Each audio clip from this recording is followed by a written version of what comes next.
Hi there, I'm Maxine Dunn, and you are watching Friday Morning Motivation.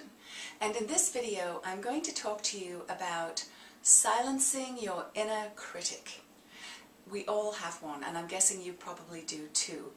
Your inner critic is that little judgmental voice in the back of your mind that criticizes you on a regular basis. Whether it tells you that you're doing something wrong, you're not doing something properly, you don't have the proper degree to attempt something in your career, or you're too old or you're too young. But it can also be the little voice that just criticizes small decisions that you make. For instance, you might hear yourself saying to yourself, "Oh, how could you be so stupid?" Or, "Why did you do that again? You should know better." Or, "Why did you take the freeway? You know it's always crowded." You know, just that little voice that tells you that you're wrong or that you're not good enough. And the problem with having this little voice is that it's going to hold you back in your personal life, in what you can achieve, and in the success of your business. So it's very important that you silence this voice. So the first thing you need to do is notice that it's there. So start to become aware when you hear yourself saying something derogatory to yourself, or being judgmental or criticizing yourself in a way that you wouldn't judge or criticize or be derogatory to your best friend, for instance. We're always much harder on ourselves than our friends, aren't we? Anyway, so first of all, notice that you're doing it. That's the first thing. The second thing is, and it will require a little creative visualization on your part, is tell it to shut up, show it the door, or send it on its way.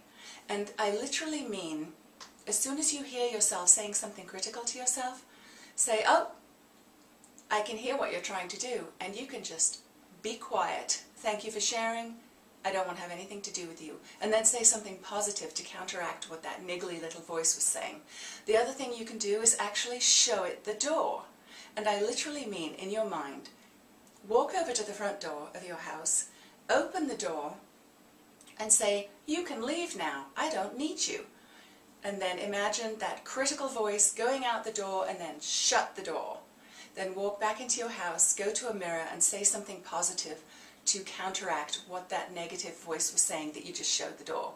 The other thing is, you can blow it into a balloon and let it go. And I know that might sound crazy, but literally, in your mind, I said this was going to take a little creative visualization, blow that critical voice that's inside of you into an imaginary balloon, tie up the end of the balloon, and then let it go up into the sky, watch it disappearing over the horizon, the critical voice going with it. And then again, go to a mirror. I believe in doing mirror work. It was, that's Louise Hay's term, where you go to a mirror and you say something positive and reinforcing to yourself. So after you have noticed the critical voice, got rid of it, go to a mirror and say something positive about yourself, or to yourself. And then lastly, every day, make it a point to say positive things about yourself, about your efforts, about your creativity, about who you are, about your relationships with others, about your stick-to-itiveness in your career, about how you've lived your life so far.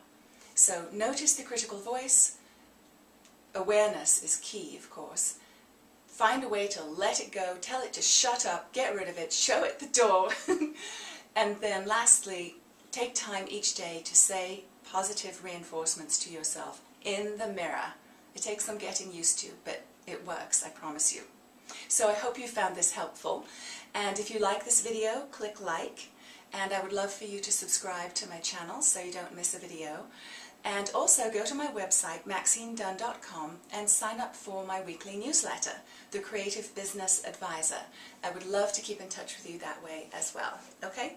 So lots of love from Colorado, and have a wonderful, wonderful rest of your day. Bye-bye.